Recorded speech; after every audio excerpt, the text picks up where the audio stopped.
Fala galera, Laiana, Milena, Nina, Cláudio, vocês estão me ouvindo bem, me vendo bem? Yasmin, boa noite. Boa noite, Letícia. Vamos aguardar aí a entrada do grande Dr. Pacheco para a gente falar sobre a chegada desse menino maravilhoso, do próprio Deus, né, que vai nascer daqui a alguns dias, que é o nosso Senhor.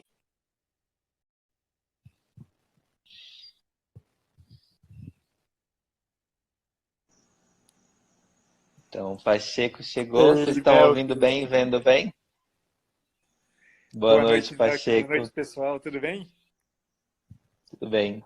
Tá ouvindo bem? Eu tô te ouvindo super bem, cara. Eu tô meio escuro Então, aqui, né? Tô do lado de fora de casa hoje. aham. Ah, tranquilo.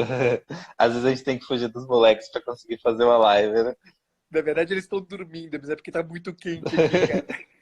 Ah, é... Então, eu chamei o Pacheco porque eu acho que é uma das melhores pessoas que pode falar com a gente. Ele sempre traz pra gente, na verdade, né, o sentido de várias coisas, o resgate do sentido das nossas experiências mais comuns. E nenhuma experiência, na verdade, nenhum dia é mais impressionante, mais magnífico do que o dia do Natal. Porque é uma história que começa como todas as outras, né? Alguém nasceu em algum lugar, porém esse alguém é, é o próprio Deus. Esse bebê que vai nascer daqui a alguns dias é o próprio Cristo. Então, nada mais magnífico aconteceu na história do que a entrada do próprio Deus na história. E dessa forma que é tão vibrante, impressionante, que é a forma como todo mundo entrou na história, né? Sim. É um bebê nasce de uma mãe e é cuidado pelo pai, pela mãe, e vive a experiência como todo mundo a viveu. Ele, ele se coloca no nosso lugar, né? Se coloca como qualquer um de nós. Não sei se o Pacheco tem algo a dizer aí pra gente começar. Tenho sim. Não, eu acho que aqui, isso que que você começa falando, Melk, eu acho que é uma das coisas, de fato, das mais impressionantes. Uma coisa que eu diria logo no início, assim, para nossa conversa já render alguma coisa, é que isso que você acabou de descrever, segundo eu penso, cara, é algo que a gente só consegue entender de fato, né?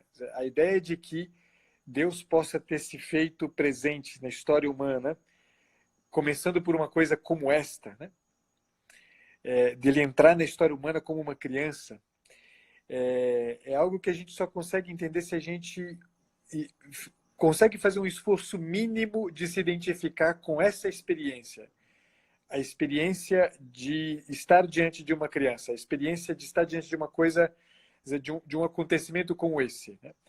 É, tem algumas coisas, né, que eu acho que podem ajudar muito a gente a fazer essa identificação. Né? E, e eu eu acho que tem algumas coisas a tradição cristã nos legaram e que permitem a gente fazer esse caminho de identificação de um jeito muito próximo da gente. E eu acho que nada mais interessante do que o presépio. Não sei quantos dos que estão Hum. aqui é, têm em casa, né, o presépio. Eu tenho o hábito de colocar o presépio em casa na época do Natal. E o presépio tem uma coisa que é bonita, porque para além da, dessa cena, né, a cena de José e Maria, né, que vão aos poucos chegando, né, a gente em casa aqui a gente faz com os meninos isso, né, aos poucos José e Maria vão chegando perto do estábulo, os reis magos que vão caminhando também devagarzinho, a gente sempre vai fazendo, cada domingo eles se movimentam um pouquinho, né, mas é uma cena que se a gente coloca, né, aqui a gente, depois eu posso até tentar mostrar para vocês o que a gente faz aqui, porque a gente gosta muito de colocar esses elementos de simplicidade, assim, né? Então tem os pastores, tem as pessoas no cotidiano da vida delas, né? Então tem as pessoas que ficam conversando, os meninos gostam de fazer isso, assim, então as pessoas conversando, então tem grupinhos de pessoas conversando, casinhas, né? Mas é uma vida cotidiana, uma vida simples, a vida de qualquer um, né? De qualquer um de nós, né? É, e, E ali, é exatamente na simplicidade dessa experiência cotidiana, né? É exatamente na simplicidade dos afazeres de todo dia, é exatamente ali nessa coisa que é como você muito bem disse, né? Há milhares de anos esse evento acontece todos os dias, né? Uma criança nasce, né? Há milhares de anos, É. né? Quer dizer, essa coisa mais simples né? Uma das coisas mais simples e porém uma das coisas mais impressionantes, né? Da história humana acontece, se repete, se repete, se repete, né? E quando a gente pensa nisso, né? Quando a gente pensa que é nesta coisa simples, absurdamente cotidiana, quer dizer, que a gente imaginar que nesta simplicidade acontece uma coisa deste tamanho, né? É absurdo, né? É absurdo a gente pensar que a história humana possa ser marcada por um evento simples como esse e que tenha deixado, né, um rastro ao longo de 2000 anos, né? Então, acho que o início, o que eu queria logo de início já propor como ponto de partida é, caramba, como é possível? Como pode ser possível a gente entender um evento como esse? Quer dizer, qual é a única possibilidade que a gente tem da gente entender o que significa a grandeza de um evento como esse? A gente não vai entender a grandeza de um evento como esse se a gente fizer mera e simplesmente uma reflexão teológica sobre a encarnação de Cristo. A gente só vai Uhum. conseguir entender um evento como esse se a gente conseguir experimentar de fato a cotidianeidade a cotidianeidade mesmo da vida, né? As coisas que acontecem no cotidiano, né? O que acontece no dia a dia. Se a gente começar a perceber a gente mesmo no meio dessa cotidianeidade, a gente vai começar a perceber uma coisa que eu acho que é o elemento mais interessante de todos e que permite a gente uma clareza, por pequena que seja, da grandeza desse evento. Porque no cotidiano, e aí vem acho que o ponto bacana, no cotidiano, a gente vai se dando conta, no fazer de todo dia, Melk, a gente vai se dando conta de que é preciso que alguma coisa aconteça. Quer dizer, todo mundo já se deu conta disso, né? Quer dizer, todo mundo já se deu conta de como a repetição das coisas do dia a dia, a rotina. Quer dizer, se a gente fica ali, né, simplesmente preso no mecânico do dia a dia, tem uma hora que tem um troço que fala pra gente assim, não, precisa que alguma coisa aconteça aqui, precisa que alguma coisa de sentido, alguma coisa de bonito, alguma coisa de verdadeiro, alguma coisa de bem aconteça, né? A gente não consegue viver a vida preso apenas no rotineiro, no mecânico, sabe? Se a gente olha para isso, a gente vai começar a entender um pouquinho melhor a grandeza deste evento absolutamente extraordinário que é a encarnação, né? 2000 e tantos anos atrás. Né? Não sei se está claro o que eu estou querendo dizer, mas a gente precisa partir desta simplicidade, partir de identificar-se com essa simplicidade no cotidiano da gente e uma simplicidade que carrega em si um desejo de que alguma coisa aconteça. E aqui a gente já tem aí um rumo enorme para uma conversa que poderia durar a noite inteira se a gente quisesse. É, eu sinto, eu amo o Natal. Para mim é a data mais legal do ano. Tanto que, às vezes, eu tenho dificuldade de entender as pessoas que sentem aquela angústia do Natal, né? Porque o Natal está chegando, aquilo que o professor Lavo fala, né? Um Deus vai nascer, e isso causa uma certa angústia, evidentemente. Mas eu acho uma data tão sublime que, para mim, os dias antes do Natal são os dias mais felizes do ano. Sempre foram assim desde que eu era moleque. Justamente porque eu sempre achei magnífico que isso acontecesse. E quando você olha para as coisas assim, você percebe que, inclusive, esse cotidiano, essa rotina, as coisas que acontecem sempre a mesma todos os dias, elas ganham um sentido maior quando você percebe que há 2000 anos a gente tem essa mesma esperança, né?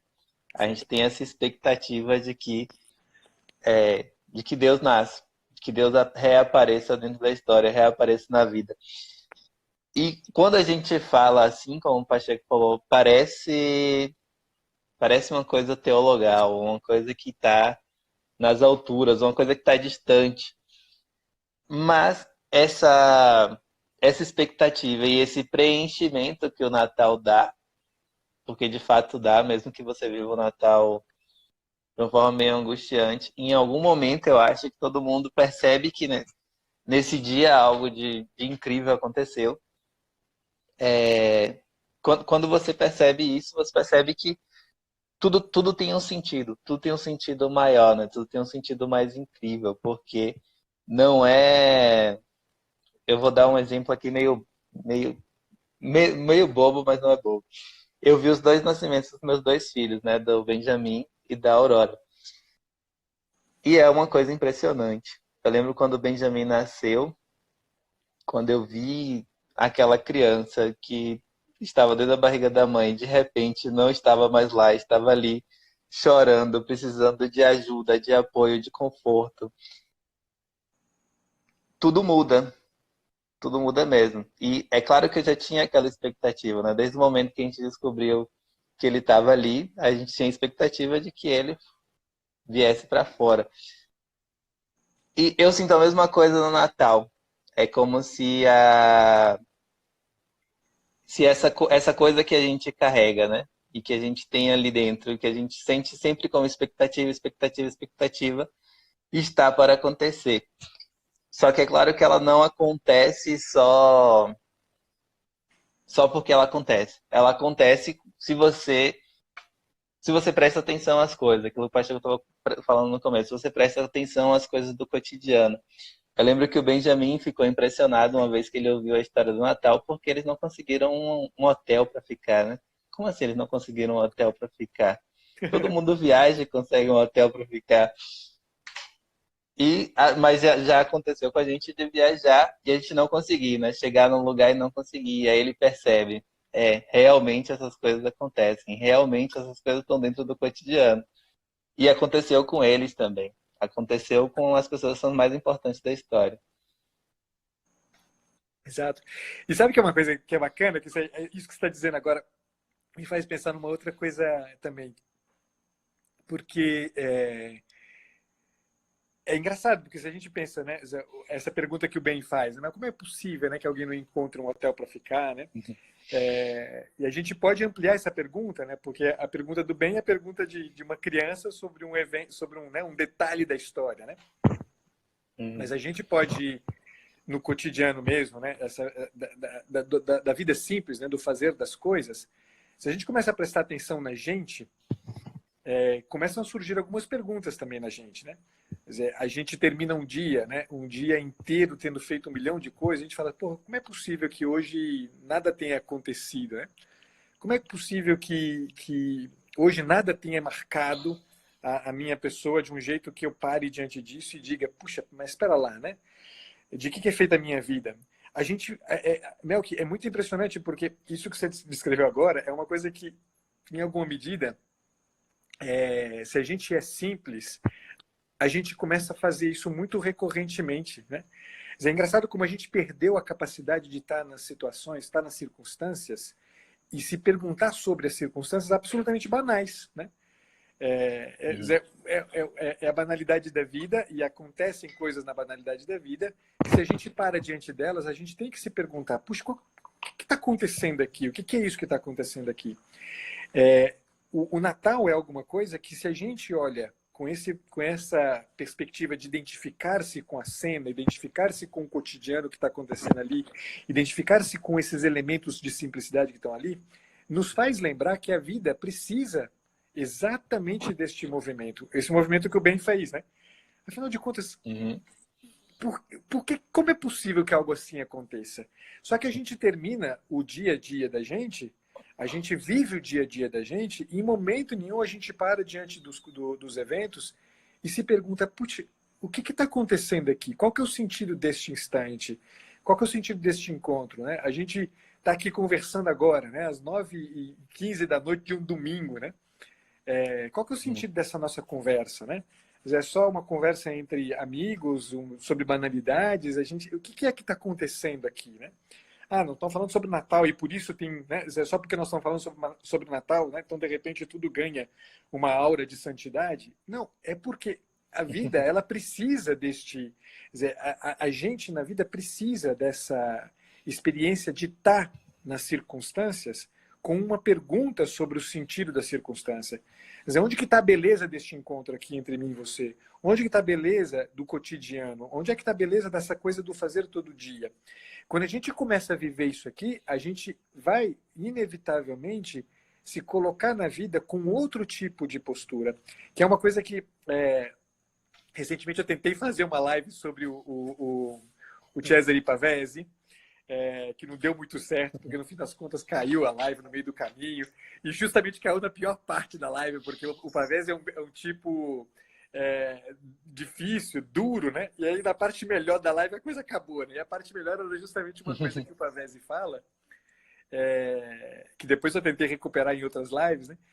Que o Pavese, ele tem um momento, ele é um ateu, né? Um ateu desses convictos, né? Mas ele, num determinado momento, numa das poesias dele, ele fala assim: puxa, se ninguém nos prometeu nada, por que a gente espera tanto, né?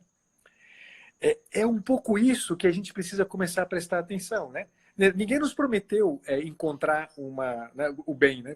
Pensando na pergunta que o Ben fez. Ninguém nos prometeu encontrar hotel, né? Por que a gente espera encontrar um hotel, né? Ninguém nos prometeu encontrar um dia feliz, né? Por que a gente levanta da cama esperando que o dia seja lugar de felicidade? Ninguém nos prometeu um casamento perfeito. Por que a gente entra no casamento esperando que seja o lugar da construção, né? Da felicidade? Quer dizer, ninguém nos prometeu um trabalho perfeito, mas por que a gente entra no trabalho com esse anseio grande, né?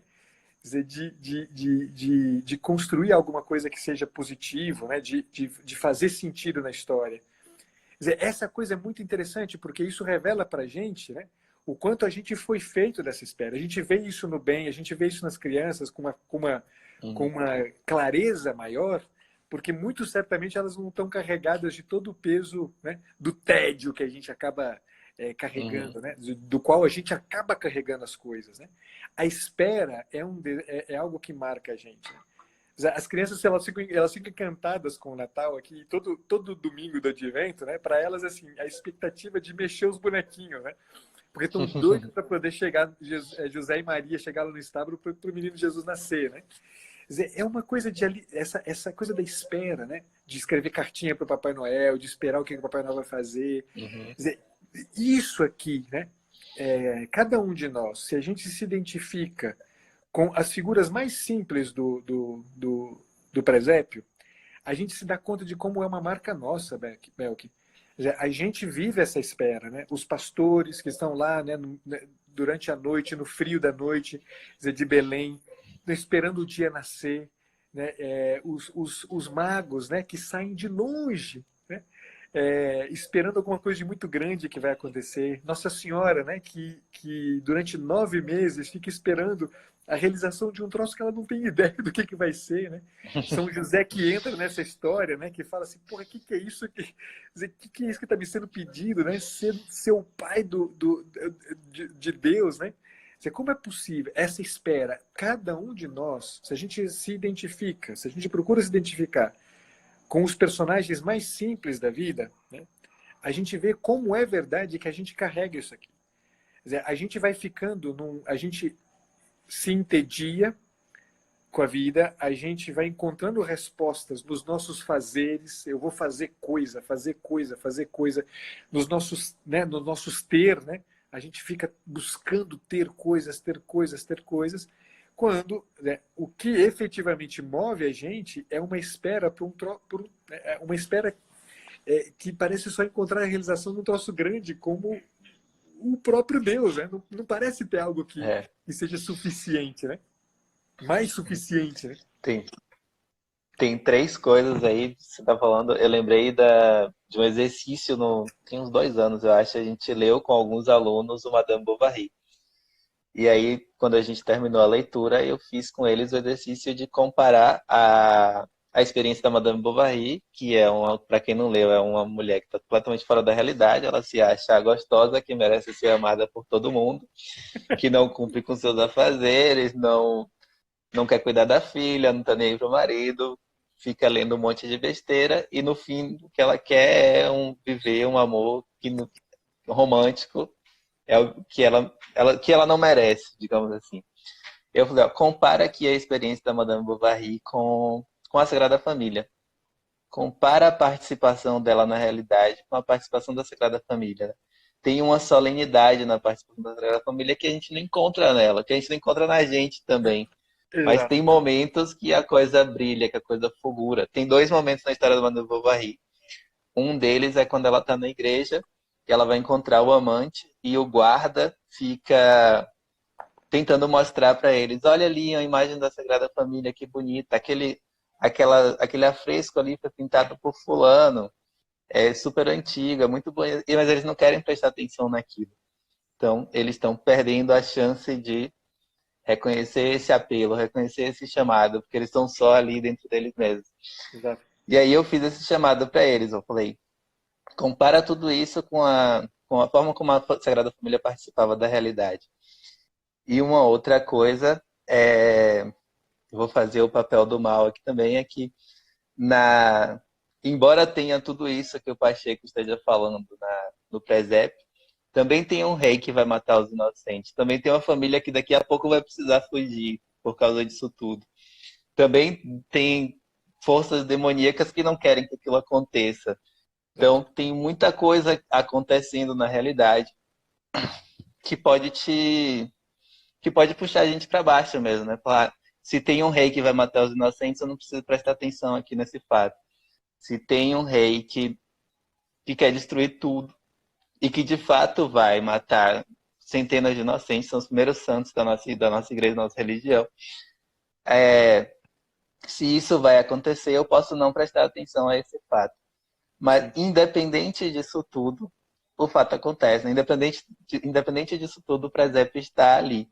Exato. Então, se os reis magos ou os pastores ficassem apenas atentos a isso, né, as dificuldades do caminho ou qualquer coisa do tipo, as perseguições que eles poderiam ter, ou alguém falar, cara, você é maluco, não faz sentido que você está dizendo que você está indo ao encontro de um menino, de um bebezinho que vai nascer e que é Deus. Você deve ser doido. Mas ainda assim, nada disso os impediu, né? Pelo contrário, tudo os impelia a estar ali. Eles poderiam ter ido para qualquer caminho e eles estavam ali. Exato. Sabe que tem uma... Você falou isso aí, agora eu me lembrei Tem um filósofo francês chamado Emmanuel Mounier. Tem um evento na história do Emmanuel Mounier que é uma coisa muito impressionante que ele relata que a filha dele fica doente, muito doente. Se eu não me engano, acho que ela chega a falecer. Esse detalhe não me vem ao caso. Mas ele, num determinado momento na doença da filha, né, ele pensando sobre o que significava aquilo tudo, né, que é um pouco isso, né, uma força que parece que impele justamente para fechar os olhos e dizer, putz, né, a vida não tem sentido, como é possível, né, que a minha filha adoeça, como é possível que a minha filha, né, ela chegue nesse ponto, né, de morrer ou de quase vir a morrer. E ele continua a reflexão dele, ele fala assim, algo nos aconteceu. Aí ele dá sequência e ele se corrige, ele fala assim, não, alguém nos aconteceu.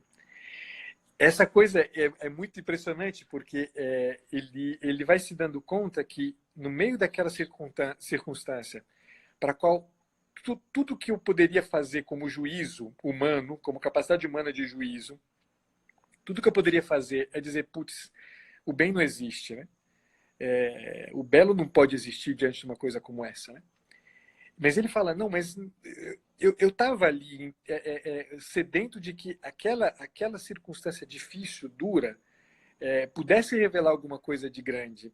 Precisa que alguma coisa de grande se revele ali. Não é possível que a vida seja marcada apenas por essa fragilidade crua, né? Sem sentido, né? E aí ele se dá conta de que ali, né, se revelava em alguma medida algo que responde ao anseio dele, né? Alguém nos aconteceu, né? Alguém nos aconteceu. É isso aqui que está em jogo, né? A experiência é bacana a gente pensar nisso, né? Que no meio do mal, no meio das circunstâncias cotidianas, no meio do tédio, no meio do desemprego, no meio da morte, no meio da dor, no meio da culpa, no meio do sofrimento, quer dizer, no meio de tudo que acontece no cotidiano, persevera na gente, continua vivo na gente a urgência de que, nesta circunstância, exatamente no meio dessa coisa que é a vida cotidiana, aconteça alguma coisa de maior do que a vida cotidiana, maior do que o mal, maior do que a morte, maior do que a culpa, maior do que a dor, né? Quer dizer, é impressionante, porque se a gente leva a sério, cara, a gente não consegue fechar os olhos para isso. Acho que no Crime e Castigo, logo nas primeiras páginas, tem um discurso. Agora eu não me lembro mais se é do Raskolnikov, não sei quem é que faz esse discurso, não me lembro mais, precisava até retomar o texto depois. Que é um discurso maravilhoso, que é dirigido a Katarina Ivanova, né? E que todo o discurso fala exatamente sobre isso, né? Sobre como há uma expectativa de que o próprio erro, o meu erro, o meu mal, ele não termine em si mesmo. E que justamente é o mote, né? Tá lá no iníciozinho de Crime e Castigo, e depois isso aqui vai amarrar lá com o finalzinho, né? Quer dizer, toda a trajetória, todo o arco do Crime e Castigo, né? Começa com esse discurso e termina, né, com a própria redenção, né, do Raskolnikov. E que é uma coisa impressionante, porque a gente não consegue, se a gente leva a sério esta promessa que a gente carrega no coração, a gente não consegue encerrar o nosso movimento diante da realidade, das coisas fora da gente, quando elas não vão bem. A gente não consegue encerrar o nosso movimento diante das coisas dentro da gente, quando elas não vão bem, quando a gente peca, quando a gente erra feio, porque a gente carrega um troço que é essa promessa de que, em alguma medida, entre alguma coisa no meio da realidade, no meio do meu coração, e vire tudo, né? E coloque tudo no lugar de novo, né? A gente é feito disso, cara. Se a gente não olha para isso, a gente não entende o Natal. O Natal vira a festa da família, né? O Natal vira a festa não, o Natal não é nada disso. O Natal é o nascimento de Deus. O Natal é nada mais, nada menos do que uma experiência de uma ternura absolutamente incomparável na história humana. Quer dizer, como é possível que o próprio Deus resolva entrar na história humana e dizer para o homem: escuta, nego, eu te amo, eu te amei com amor eterno e eu arranquei você do nada e vou arrancar você do nada todos os dias da tua vida até o fim dos tempos. Quer dizer, como é possível?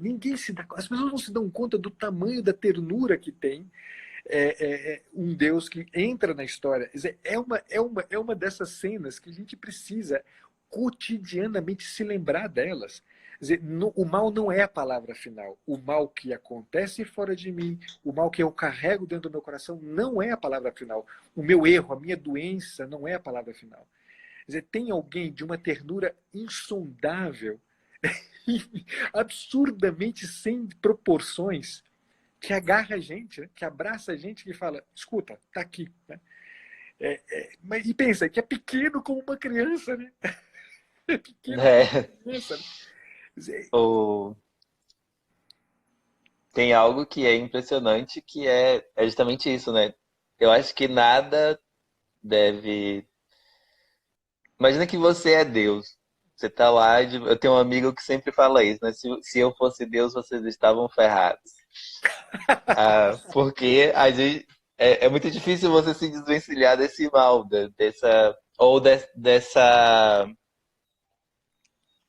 desse peso mesmo, dessa força que fica tentando te arrastar a enxergar as coisas por um lado que perde esse brilho da esperança, que perde esse brilho da novidade, e você fica enxergando tudo pelo mal. Mas imagina que você é Deus e você olha pra gente aqui, olha pro mundo e pensa: seria uma boa estar com eles, ser como eles, nascer como eles. Eu acho que nada levaria um Deus a pensar isso, além das pessoas que ele fez, que ele ama, né? Não tem nada de magnífico na história humana comparado a que Deus é, além desse amor, além de olhar para o que está acontecendo ali, dessas pessoas que estão ali e falar: vale a pena. por essas pessoas vale a pena. Vale a pena encarnar, vale a pena ser Deus no meio deles. Vale a Exato. pena ser esse Emanuel. Porque não tem outra, não teria outro motivo. E voltando ao nascimento do Benjamin, né? Na verdade, no momento em que eu soube da existência do Benjamin, na primeira ultrassom, eu pensei, poxa, eu não fiz nada para que isso acontecesse. Eu não fiz nada para que eu tivesse um filho.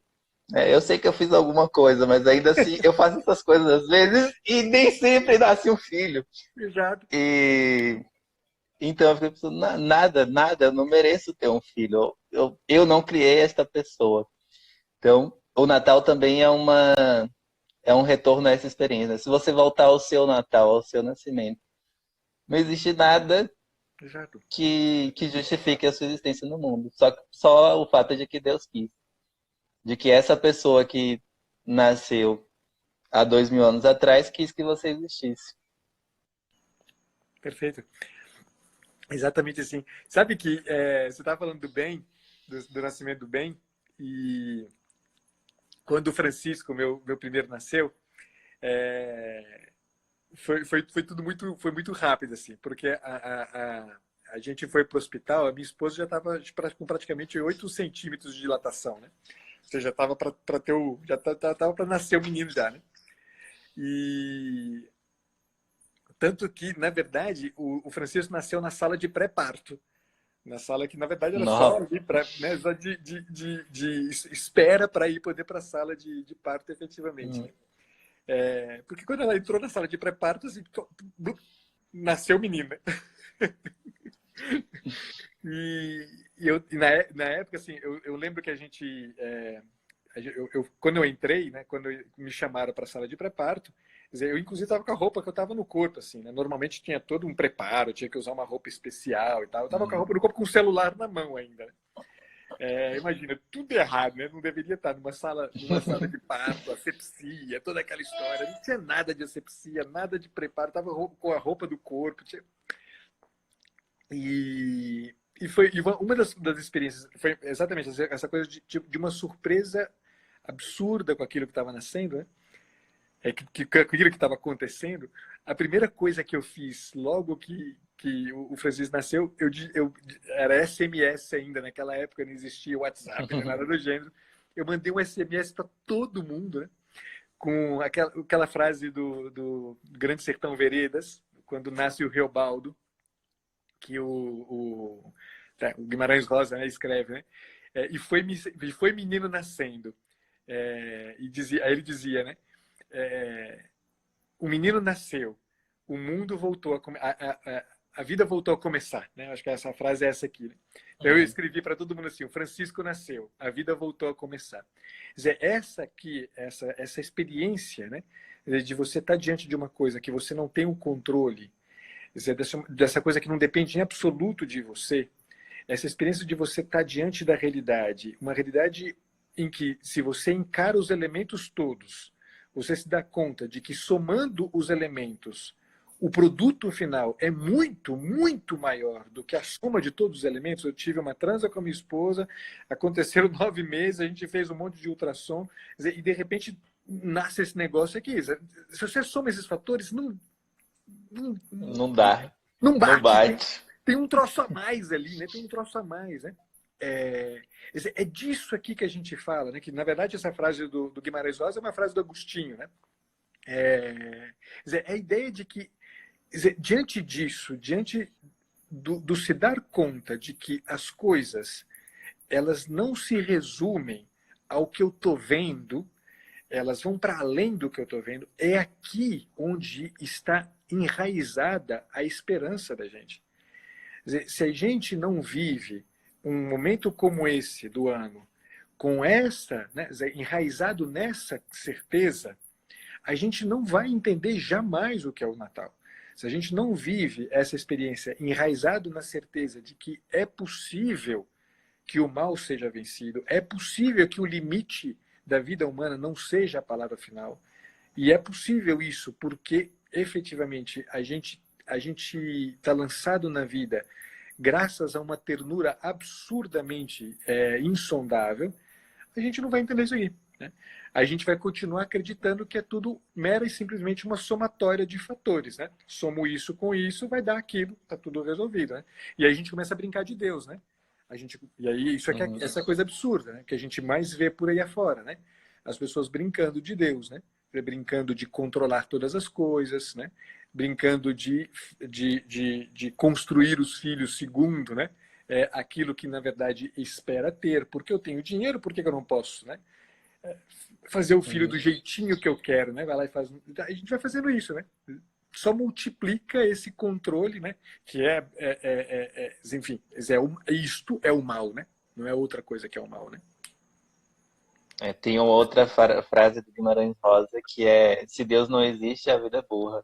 É. E essa frase é sensacional, porque se Deus não existe, ou se eu não estou atento a isso, se eu não estou atento de que esse menino que vai nascer é Deus, também a vida é burra, porque você perde o ponto central da história, né? Você tá tentando explicar a história como o Pacheco está falando. Um dia meus pais transaram e minha mãe me esperou por 9 meses e de repente eu apareci no mundo. Mas não foi só isso que aconteceu. Muita coisa aconteceu para que você estivesse aqui, para que você estivesse aqui, inclusive vendo essa live agora, para que eu e o Pacheco estivéssemos aqui. Muita coisa aconteceu para que isso aqui fosse possível também, para que esse diálogo sobre o Natal fosse possível. E tudo isso tem um fundamento que não é a gente, que não está na gente. Mas que é o ponto ao qual a gente sempre tenta retornar, né? Ou a gente tenta justificar tudo, não, isso aqui aconteceu porque eu fiz um convite para o Pacheco ontem, ele aceitou e agora ele está aqui. Só isso não basta. Não basta. Não chega nem perto de explicar, né, Mel? Não chega nem perto de explicar. Uhum. E aí, eu acho que tudo isso me faz sempre pensar né, para você que conheceu o Giussani também, né, que teve a graça de encontrar algumas coisas daquilo que o Giussani produziu, né? Tem uma categoria que o Giussani repetiu, acho que a vida inteira dele, e que foi uma das coisas que me marcou mais intensamente, dizer, que é justamente a categoria acontecimento, né? Dizer, ele sempre falava disso, né? A vida é acontecimento, né? E isso que há entre mim e você é acontecimento, né? Isso que é o cotidiano da gente é acontecimento. A palavra acontecimento é uma palavra gigante, né? A gente não se dá conta, a gente usa as palavras sem se dar conta do peso, do significado profundo delas, porque a ideia de que acontece, né? Né? É absurdo, né? Pensar que as coisas não são mera e simplesmente aquilo que a gente está vendo, né? Quer dizer, não é só aqui, né, uma ligação que acontece por forças que a gente desconhece, que acontece, sei lá, da internet. Não, tem. Putz, há uns meses atrás, eu e você, eu nunca imaginei encontrar o Melk na vida. Isso nunca passou pela cabeça. Né? Uns meses atrás, o Melk não era nenhum desconhecido, porque eu nem saberia dizer que existia uma pessoa como o Melk. Quer dizer, e, no entanto, né, como é possível que, de repente, na vida da gente surge aqui uma proximidade, um laço como esse que há, né? É por aí, né? Como é possível que eu deite de noite e acorde de manhã? Eu não sei se eu vou acordar de manhã, né? Nenhum de nós sabe se vai acordar amanhã de manhã. Né? Como é que eu posso deitar na cama tranquilo, simplesmente acreditando que por força da minha vontade, do meu fazer, amanhã cedo eu vou acordar? Se a gente começa a entender que a vida, essa espera que a gente carrega no coração, deve colocar a gente numa expectativa do acontecimento, a gente não dá por óbvio mais nada, Melk. As coisas que acontecem, até aquelas que são as que mais nos causam mal, elas são lidas. A gente sente uma urgência de lê-las na perspectiva do sentido. Qual que é o sentido disso com tudo que está acontecendo? Onde é que está a beleza aqui? Tem beleza nessa coisa? Pode ter beleza nessa coisa? Pode ter beleza, né? Pode ter bem nessas coisas? Pode haver verdade no meio disso aqui? Quer dizer, se a gente começa a se perguntar sinceramente, eu diria antes, né? Se a gente se coloca sinceramente na posição de quem não tem o controle, de que de fato a gente não tem o controle. A gente não tem o controle de absolutamente nada, né? Quer dizer, nem do pelo da barba, né? Do cabelo da cabeça que cai da cabeça da gente. Como é que a gente vai ter controle sobre a vida da gente, né? Aqui a gente começa a se colocar um pouco mais, né, naquela posição justa, né? Essa posição de simplicidade, né, de quem está lá, né, no cotidiano, entendendo que tem uma espera no coração que é fruto de uma promessa que nos foi feita e que a gente não sabe quando foi feita, uma promessa que foi feita para o nosso coração e foi dito, olha, você não nasceu para menos do que isso aqui, cara. Você não nasceu para menos do que para o belo com B maiúsculo. Você não nasceu para menos do que para o bem com B maiúsculo. Você não nasceu para menos do que para a verdade com V maiúsculo. Quer dizer, você precisa encontrar essa porcaria na sua vida. Se você não encontrar isso aqui, você vai morrer na lama, cara. Você vai morrer, quer dizer, achatado na existência. Quer dizer, se a gente começa a perceber isso, né? A gente começa a respirar, né? Ontem estava voltando para casa depois de um evento que a gente participou aqui em Ribeirão Preto, e o João, meu filho do meio, né, meu sanguíneo,zinho, né, de repente virou para nós no carro e falou assim, pai, a gente pode rezar para o fulano de tal, tem um amigo, um grande amigo, né, a gente pode rezar para o fulano de tal acreditar em Deus? Eu falei, pode, é claro que pode, filho. Assim, porque ele é tão legal, pai. Ele é uma pessoa tão boa, ele tinha que acreditar em Deus, né? Olha que coisa, né? É, que clareza que a gente tem na vida quando a gente encara a vida com um pouquinho mais de simplicidade, né? Quer dizer, eu não nasci para menos do que para isso, né? Mas eu não posso querer que os outros com os quais eu compartilho a vida e aqueles a quem eu quero o melhor bem possível, eu não posso querer que eles não tenham a possibilidade de encontrar esse menino, né? Que eles não possam encontrar essa ternura gigante que a gente encontrou, né? E aí eu fico pensando no meu trabalho como psicólogo, né? Alguém que não entende a grandeza dessa experiência, como psicólogo, certamente não entenderá o que tem que ser feito ali na clínica, né? Quer dizer, no processo terapêutico não pode ser, o processo terapêutico não pode ser menos do que isso, né? Quer dizer, oferecer para a pessoa a possibilidade de ela ingressar na vida, dela ingressar num caminho na vida que não pare enquanto não topar com isto, enquanto não topar com o bem, enquanto não topar com o sentido. Esse é o caminho da pessoa humana, né? A gente nasceu para isso. Ou uma promessa como essa se realiza, Melk, ou a gente está perdido na vida. A gente vai ficar se enganando. Eu lembrei, você contando essa história, tanto do seu filho, né, falando, pedir para rezar para ele acreditar em Deus, quanto do acontecimento. Tem um filósofo, se eu não me engano, ele era irlandês, o Anthony Flew. Ele foi ateu a vida inteira, né? Ele explicava e trabalhava com a filosofia de David Hume e ele viveu ateu a vida inteira. Aos 80 e poucos anos, ele encontrou um antropólogo, o Abraham Varghese, e eles decidiram pesquisar a região ali do Oriente Médio nos 100 primeiros anos da nossa era, né, da era depois de Cristo. E aí o Anthony Flew fala, todas aquelas comunidades se transformaram. Todas, em 100 anos, todas aqueles... Eles não tinham nada em comum, mas todas mudaram a perspectiva sobre encarnação, sobre alma, sobre espírito. Todas. Então, alguma coisa aconteceu de fato.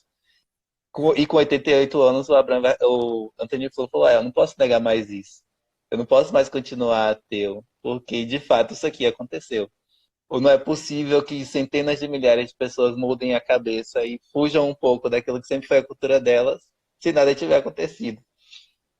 Então, só que a gente fica preso nos nossos discursos, nas coisas que a gente vai fincando aqui dentro como se fosse a resposta para tudo. E aí você passa 88 anos sem perceber que isso aconteceu de fato. Mas graças a Deus ele fez esse estudo, fez essa pesquisa e ele falou, de fato aconteceu alguma coisa aqui. E isso é mais observação do que pensamento mesmo. É mais você estar presente do que qualquer outra coisa. Que aí você percebe aquilo que o tio Sônia também falava, né? Que eu tinha falado pro pessoal lá do Tinder Literário. que é aquilo que ele diz, eu sou o tu que me fazes. Sim. Eu não sou feito por mim mesmo, no fundo é isso. Eu sou Deus que me cria, a Isa que me ajuda no meu cotidiano, o Benjamin que exige um monte de coisa, os meus amigos, o Pacheco, e os seguidores da página, todas as pessoas fazem quem eu sou também.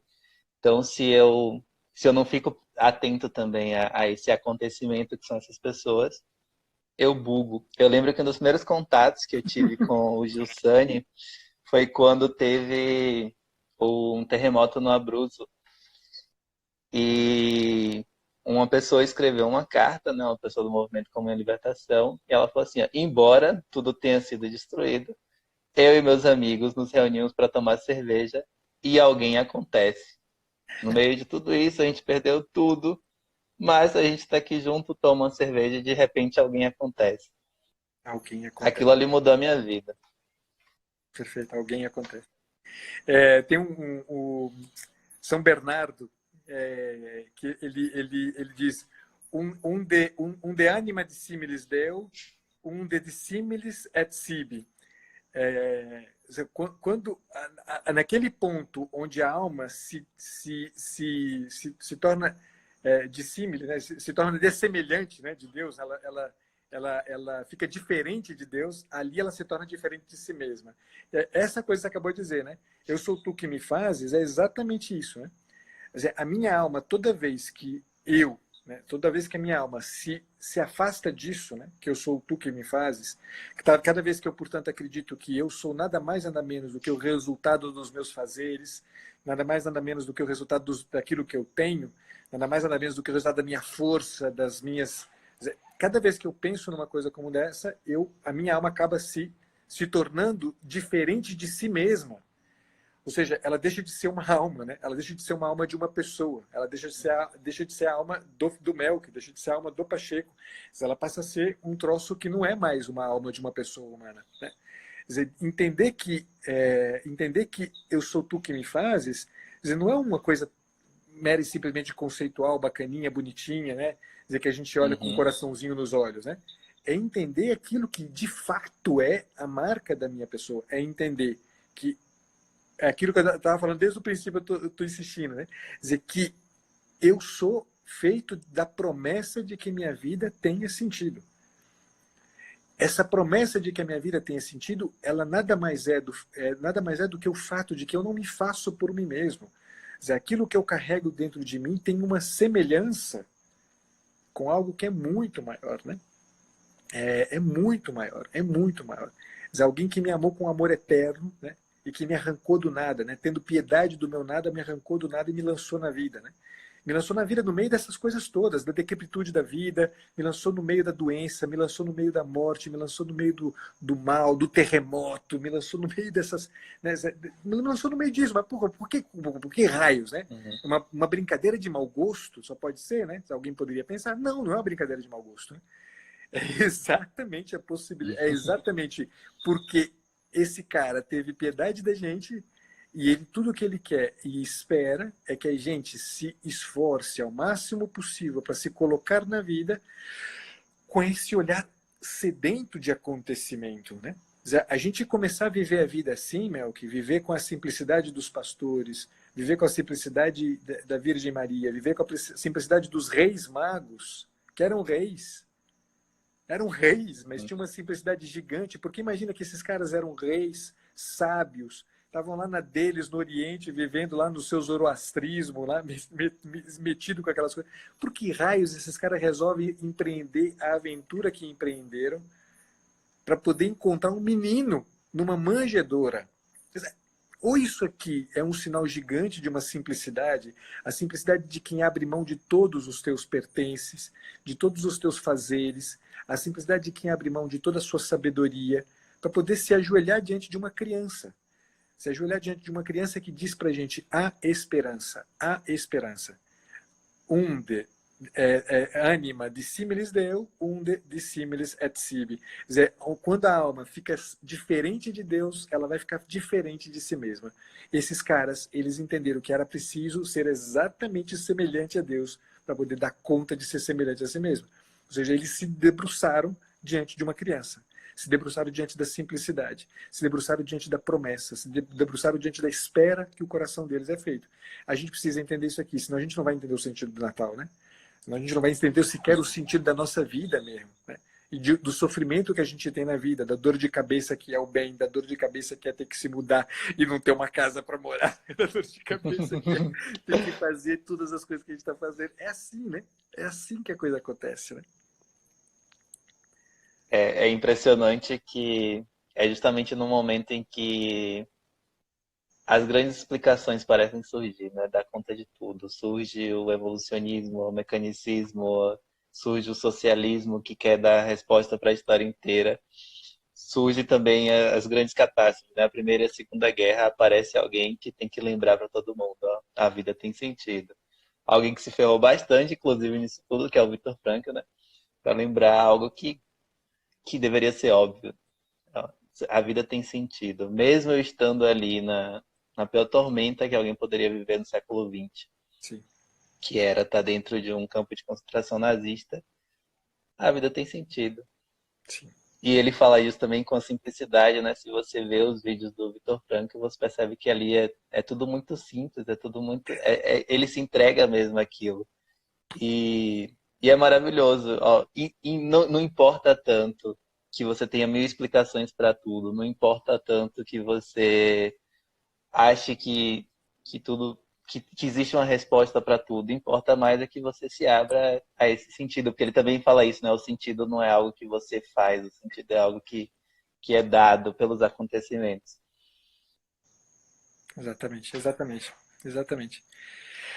Ou seja, a gente tem muito o que fazer nesses próximos dias. Pessoalmente falando, cada um de nós tem muito o que fazer nos próximos dias, né? Estão faltando 3 ou 4 dias, aí 3 dias, os meninos estão contando já tem um tempo já os Uhum. dias para chegar. Né? E eu acho que a coisa é justamente o caminho é um pouco esse mesmo, né? Da gente empreender o máximo esforço possível e que, enfim, eu ia falar uma coisa aqui, mas deixa eu só agora, empreender o máximo esforço possível para ficar simples. O que é meio estranho, né? É. É meio paradoxal o esforço para ficar simples. É o que eu ia dizer, na verdade, é empreender o máximo esforço possível para arrancar da gente, né? Essas arrogâncias, essas pretensões, né? Para a gente poder ter um pouco a clareza, né? Não só do sentido dessa festa, mas eu diria mais do que isso, o sentido da vida mesma, né? A gente Hum. precisa fazer é um esforço, é algo que o Giussani chamava mesmo de um compromisso ascético com a vida, né? Mas é uma ascese mesmo, né? Uma ascese, ele diz, é uma Uhum. ascese de libertação, né? A gente precisa se esforçar cotidianamente para ficar, né? De fato, na vida livre, de fato, né? Livre de verdade. A gente é livre de verdade quando a gente é mais a gente mesmo, é mais plenamente o que a gente nasceu para ser, né? Quando a gente é mais plenamente a pessoa que a gente nasceu para ser. E a gente será tanto mais pessoa, quanto mais a gente abraçar essa espera em nós, né? Quanto mais a gente deixar ela viva, né? Ela se manifestar viva no jeito como a gente vive a vida, né? Como a gente vive o trabalho, como a gente vive o relacionamento com os filhos, como a gente vive o relacionamento com a esposa, com o esposo, o relacionamento com a nossa doença, o relacionamento com a morte, o relacionamento com a dor. Quer dizer, quanto mais a gente vive isso aqui, leva a sério o fato de que não dá para viver a vida com menos do que um sentido. Não dá para viver a vida com menos do que um sentido. Uhum. Precisamos ver isso na gente, meu. E tem outro ponto, né, que eu queria. Acho que o Insta vai derrubar a gente daqui a pouco, mas lembrando mais uma frase de Giussani é que ele diz que Deus ama mais a nossa liberdade do que a nossa salvação, porque ele quer esse menino que vai nascer. Ele Sim, quer ser olhado não porque ele enfia a sua cara ali dentro da manjedoura e fala, olha, eu nasci. Não, ele quer que você participe disso livremente. Você pode se entregar a milhares de coisas, mas o fato continua, o acontecimento permanece, né? Esse menino vai nascer e você tem que olhar para isso com a sua liberdade, com aquilo que você é, com aquilo que você tem para entregar de volta a Deus, que é essa capacidade de estar presente porque você quer. e Perfeito. não porque ele se impõe, ele te obriga a fazer alguma coisa. Então, então é isso. Eu espero que vocês vivam um Natal assim. Esperem esse menino assim, né? Livremente, falando, ó, eu tô aqui, eu quero ver você nascer porque é bom. Exatamente. Grande Mel, que olha, obrigado demais. Como sempre, essas conversas nossas aqui são conversas que eu ainda quero tê-las pessoalmente, sentado na mesa com o André, Pessoalmente. com a Isa, tomando um vinho bom e E conversando essas muito em coisas boas. breve. Espero que isso Muito em aconteça breve, se breve Deus mesmo. quiser. Nossa esperança também é essa. Muito obrigado, Pacheco, por aceitar esse Obrigado, eu. convite. A gente deixa a live salva aí por 24 horas. Beleza. Ó, dá um beijo Obrigadão, Feliz na Natal a Isa, todos. um beijo nos dois pererecos seu aí. Um Feliz Natal para todo Manda mundo. um beijo Feliz pros Natal grande para pererecos você aí também. também, pra Renata. Pode deixar. Feliz Natal, Pacheco. Deus abençoe a todos e Amém. rezem sempre nesses dias. Feliz Natal. Tchau, meu querido.